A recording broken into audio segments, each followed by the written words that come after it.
Hey guys, நான் உங்கள் அன்பரசன் பேசுகிறேன். உங்களுக்கு எக்ஸலில் சம் பண்ண தெரியுமா? கண்டிப்பாக தெரிஞ்சிருக்கும். ஆனால் MS வேர்டில் சம் பண்ண தெரியுமா? நிறைய பேருக்கு தெரியாமல் கூட இருக்கலாம். அவங்களுக்காக தான் இந்த வீடியோவை ஸ்கிப் பண்ணாமல் பாருங்கள். இப்போ வரைக்கும் நீங்கள் நம்ம சேனலை சப்ஸ்கிரைப் பண்ணாமல் இருந்தீங்கன்னா கீழே இருக்க சப்ஸ்கிரைப் பட்டனை கிளிக் பண்ணி சப்ஸ்கிரைப் பண்ணிக்கோங்க.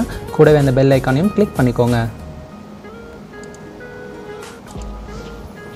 ஓகே, நான் வேர்டை ஓப்பன் பண்ணிக்கிட்டு இதில் ஒரு டேப்லெட் காலம் போட்டு வச்சுட்டேன். வேல்யூ 1 வேல்யூ 2 அப்புறம் எனக்கு இந்த ரெண்டோட டோட்டல் இங்கே வேணும், அப்புறம் இது எல்லாத்தோட டோட்டல் எனக்கு கீழே வேணும். ஸோ அதுக்கு ஃபஸ்ட்டு நீங்கள் என்ன பண்ணணுன்னா, இப்போது இதோட டோட்டல் எனக்கு இங்கே தான் வேணும். ஸோ இங்கே கிளிக் பண்ணிக்கிறேன். கிளிக் பண்ண உடனே நீங்கள் என்ன செய்யணுன்னா, ஈக்குவல் டு கொடுக்கக்கூடாது, Ctrl F9 கொடுங்க. கொடுத்திங்கன்னா இந்த மாதிரி ஒரு open and closed bracket open ஆகும்.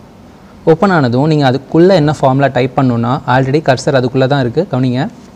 உள்ளே என்ன டைப் பண்ணணுன்னா, ஈக்குவல் டு சம் ப்ராக்கெட்டை ஓப்பன் பண்ணுங்கள். இப்போது எனக்கு இதுக்கு மேலே இருக்க டேட்டாவை தான் சம் பண்ணணும். ஸோ அதனால் நான் என்ன செய்கிறேன்னா, இதுக்கு மேலே எபோவ், அதனால் எபோவ் டைப் பண்ணுறேன். டைப் பண்ணிவிட்டு ப்ராக்கெட்டை க்ளோஸ் பண்ணுங்கள். க்ளோஸ் பண்ண உடனே என்ட்ரு கொடுக்கக்கூடாது. நீங்கள் என்ன ப்ரெஸ் பண்ணணுன்னா, F9 ப்ரெஸ் பண்ணணும். ஸோ நான் F9 ப்ரெஸ் பண்ணிக்கிறேன். ஓகே, ப்ரெஸ் பண்ணியாச்சு. ஸோ இந்த இடத்துக்கு இதை காப்பி பேஸ்ட் பண்ண முடியுமா? கண்டிப்பாக பண்ண முடியும். நீங்கள் ஜஸ்ட் இதை காப்பி பண்ணுங்கள். Ctrl C கொடுத்து காப்பி பண்ணிக்கிட்டேன். இங்கே கிளிக் பண்ணி Ctrl V கொடுத்துட்டேன். ஆனால் இந்த வேல்யூ தான் இங்கே வருது. இந்த இடத்த ரீஃப்ரெஷ் பண்ணுறதுக்கு நீங்கள் என்ன செய்யணும்னா, அதுக்கு நடுவில் கிளிக் பண்ணிவிட்டு திரும்பவும் F9 ப்ரெஸ் பண்ணுங்கள். ஸோ இதோட டோட்டல் அங்கே உங்களுக்கு வந்துடும்.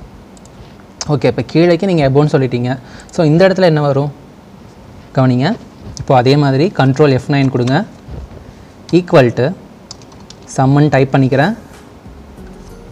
ப்ராக்கெட்டை ஓப்பன் பண்ணிக்கிறேன். ஓப்பன் பண்ணிவிட்டு இப்போது எனக்கு லெஃப்ட் சைடில் இருக்கிற டேட்டாவை தான் வந்துட்டு சம் பண்ணும். ஸோ நான் லெஃப்ட்டுன்னு டைப் பண்ணுறேன். ப்ராக்கெட்டை க்ளோஸ் பண்ணுறேன். இந்த இடத்துல F9 ப்ரெஸ் பண்ணுறேன். ஓகே, உங்களுக்கு ஆன்சர் 30 வந்துருச்சு. ஸோ வந்துட்டு நான் காப்பி பண்ணிக்கிறேன். காப்பி பண்ணிவிட்டு இந்த இடம் ஃபுல்லாக Ctrl V கொடுத்து பேஸ்ட் பண்ணிக்கிறேன். அதுக்கப்புறமா நீங்கள் என்ன ப்ரெஸ் பண்ணணுன்னா, ரீஃப்ரெஷ் பண்ணுறதுக்காக F9 நீங்கள் ப்ரெஸ் பண்ணணும். ஸோ F9 ப்ரெஸ் பண்ணுங்கள். ஒரு நட செக் பண்ணிக்கோங்க. 10 20 30 30 50 72. ஸோ வந்துட்டு எல்லாமே கரெக்டாக இருக்குது. இந்த மாதிரி தான் வேர்டில் ஃபார்முலா கொடுத்து சம் பண்ணணும். இந்த வீடியோ உங்களுக்கு பிடிச்சிருக்குன்னு நினைக்கிறேன். இந்த மாதிரி நிறைய ட்ரிக்ஸை தெரிஞ்சுக்கிறதுக்கு நம்ம சேனலை சப்ஸ்கிரைப் பண்ணிடுங்க. உங்கள் ஃப்ரெண்ட்ஸ் எல்லாருக்கும் ஷேர் பண்ணுங்கள். மறக்காமல் நம்ம வீடியோவுக்கு ஒரு லைக் பண்ணிடுங்க.